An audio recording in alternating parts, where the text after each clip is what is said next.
Hey guys, Mars Thinking here, bringing you another Dragon Ball Z Dokkan battle video, and so today we are going to talk about some upcoming buffs for four very interesting units, four very special LRs, part 3 of the coin collecting campaign that is going on in the build up to the 10th anniversary. We can see here in part 3 certain characters who debuted after the end of the 4th anniversary and before the end of the 6th anniversary will be strengthened for a limited time. And as we can see, it's been in the news for what, a couple of days now, but I wanted to do this video talking about it. STR Blue Gogeta, Tech Vegito Blue, Int Perfect Cell, and AGL Super Saiyan Gohan. So these guys are going to be getting the super buff that currently the 3-year and 4-year LRs have in the game, which has made them pretty crazy in terms of their performance. Like, they've been basically meta relevant again. And of course the interesting thing is that the 3-year and the 4-year LRs, I mean, they have the 3 years have the fusing under half HP thing. The Super Saiyan 4s obviously have super attack counters, they have the active skill, but these other guys that are now going to be getting buffed have some really interesting abilities that is going to make them super fun to run again. And that's what I wanted to talk about in this video. Just talk about these units, a little bit of their history, and then why I'm looking forward to each one of these guys getting a buff. So let me know what you guys think down below in the comment section. Which of these units are you most looking forward to using when they get their buffs? The buff should be coming from Tuesday morning, which is when the Int Ultimate Gohan Super Easy A comes out. I think this goes live then as well.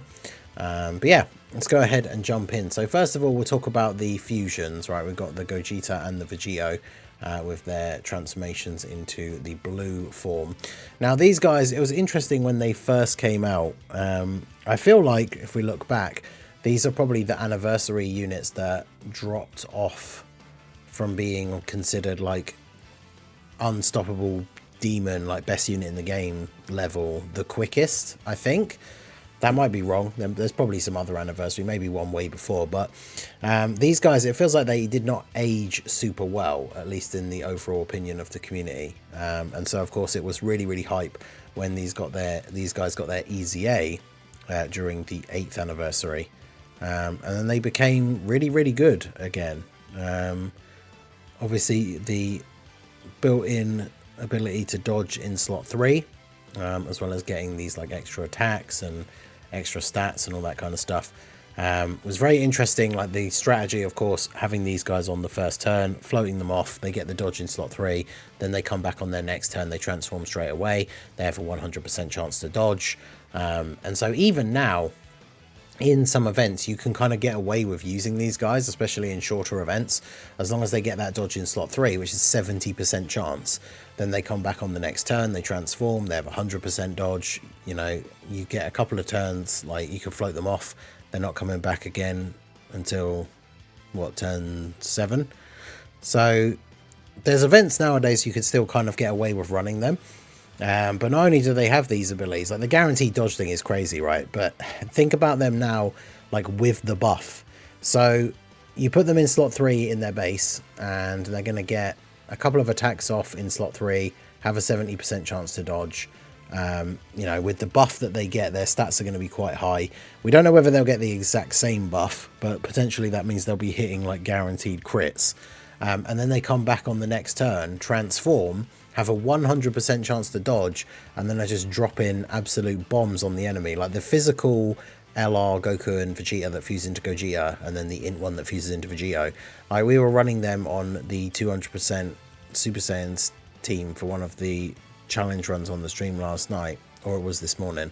And you got these guys dropping like 25 plus million attack stats. So then when you think about like these guys getting that kind of buff, with not only the stats that they're putting out, but like the number of attacks that they do, having that crazy dodge, and then obviously they have the active skill as well. Facing only one enemy whose HP is 50% or less, starting from the turn after they transform into blue. With the buff that they're going to get, I can only imagine like how much damage this is actually going to do. It's going to be really fun to see like the amount of damage that these guys can do, not only with their active skill but with all the other supers as well. And the thing is, these guys are on some crazy teams as well. You know, we've got like the Power Beyond Super Saiyan, Movie Heroes, Transformation Boost, Time Limit, Superheroes, of course, for Gogeta. I did say Realm of Gods. Obviously, Vegito is on Superheroes and the Future Saga as well. Time Travelers. Like, these guys are on some crazy teams that are still like very, very good in the meta, and are going to get this crazy buff from these guys getting this massive upgrade. So definitely very, very excited for both of the fusions. But honestly, I would say for me personally, I probably am more excited about the next two, right? We have the Gohan and Cell. These guys were super good dual Dokkan Fest when they released. Gohan obviously was very, very good. Released back in a meta where longer events and stacking was definitely massively appreciated. And so this guy, one of the best units in the game on his release. And then the EZAs came out for New Year's 2023. Bit of a delay on global for some reason. Weird, because like everything for that 2022 like Christmas and New Year celebration kind of came out at the same time. It was like the superhero Gohan and Piccolo, and then they randomly dropped the EZAs for these guys but only on JP, and then brought them to global like a month later, which was weird. Now this guy obviously really, really good. Guards all attacks if you're above a certain amount of HP. Has pretty good stats, and then obviously can get the extra super as well as be stacking with all of those attacks. Leads Kamehameha, which is a really good team. The only downside for this guy, which, you know, this kind of buff that he's getting isn't going to change, and his EZA obviously didn't change it either, is his transformation condition. Activated when HP is 50% or less with an Android 16 on the team, or when HP is 50% or less with an Android ally or enemy from the 5th turn. Probably still memed as one of the worst conditions. I guess maybe the Blue Goku and Vegeta take that now, but yeah, you barely ever get to see this guy, which is a shame, because post EZA he was incredibly good. So when they get this buff, if you're able to actually get him to transform, I can only imagine the amount of damage that he's going to take or going to do, because he's essentially like a nuking style unit that just drops a massive bomb like Kamehameha. So he is going to be very, very interesting. But fortunately for Gohan, and as much as people do hate the transformation condition, after the EZA, the normal base Super Saiyan 1 Gohan was obviously still really, really good. So whilst it's disappointing because you want to see all the facets of a card, it wasn't the end of the world if you did a run and he didn't transform, because he could still be really, really good. So with all these buffs, the fact that he has guard, one of the big things that these units got was just a big influx of stats. Like I was talking about the year 3 Super Saiyan fusions on that Super Saiyans team. They have like 1 million defense start of turn. So imagine this guy having defense of that kind of level start of turn with guard, and then stacking defense with each of his super attacks as well. Like, he has the potential to be absolutely crazy, even if you don't ever get to transform with him, which is kind of wild. And then Cell, I think Cell maybe has always been a bit underrated. He's been really good for certain things. Like back in the day, even before he got his EZA, this guy was responsible for helping get the W on no item runs in Super Battle Road for like almost every category that he's on. Because obviously he has the ability that if you start the turn below a certain amount of HP, he gives you a full heal and then transforms into Perfect Cell.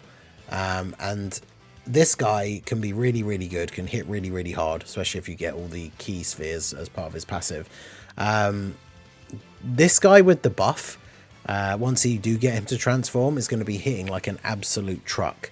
Like, he's going to be crazy. And then obviously he has built-in crit chance, or guaranteed crit when or high chance of critting when his key is 24.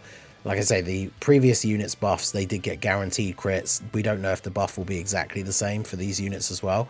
But bearing in mind the fact that this guy's defense could jump up like massively, he gets damage reduction with each key, like 3% per key sphere obtained. I mean, this guy has the potential to post super be incredibly tanky, even against some of the toughest bosses in the game. And one of the interesting things, obviously him being the only villain out of these 4, and the only villain out of, I guess, technically all 8 of the ones that will have been buffed when we get these guys, right? Because both the year 3s and year 4s are super class. This guy, the only extreme class unit, but the timing for this is pretty great because this guy is on Tech Buhan's 200% leader skill. So I know a lot of people won't have summoned, but if you summoned for Buhan and you pulled him, this guy's going to be on that 200% team. And Cell is a power absorption character as well. So he's going to work very, very well alongside Buhan. Share a few links of him. It's only really like Big Bad Bosses, Fierce Battle. But this guy's going to be very, very good for that Boo team. The dropping below HP, I believe, and someone can correct me if I'm wrong, if you guys know exactly how this works. If Proton is here, he'll know. But when HP is 40% or less, I believe it checks for that at the start of the turn before start of turn healing. Because otherwise, that would be the only problem on the Boo team, is you can get so much healing at the start of the turn. You could consistently get healed above 40% and then actually never transform with Cell. But I believe it checks for it first. I might be wrong. If that is the case that I am wrong and it doesn't do that, he won't be as useful on the Boo team. Although in this form, he's still very good, obviously, with the buff that he's going to get. Still has Big Bad Bosses.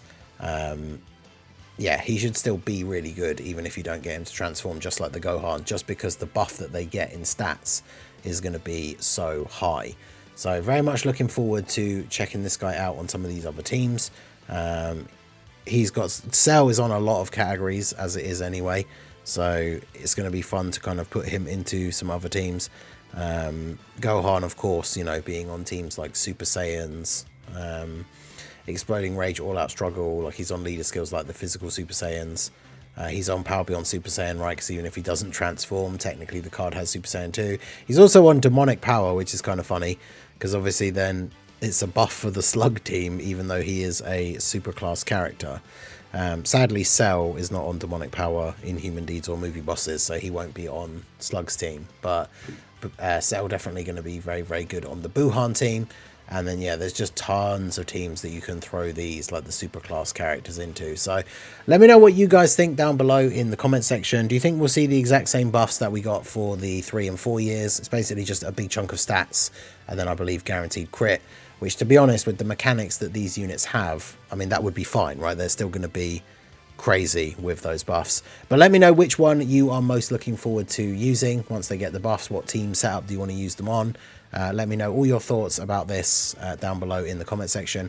And do you think, because someone mentioned this in the stream earlier today, do you think after this they will actually buff like the 6-year LRs? Because considering they only easy aid like recently and are insane, like still top 10 LRs in the game, if they got these buffs as well, that would be absolutely crazy. I can't remember if they've said anywhere specifically whether they are or not. They may have actually just said somewhere whether they are or not, but either way, let me know your guys' thoughts on that as well down below in the comment section. So that is going to be it for the video, guys. This has been the Masked Ningen. Smash that like button, subscribe to the channel if you are new, check out the links down below, and I will see you all again soon. Have a good one.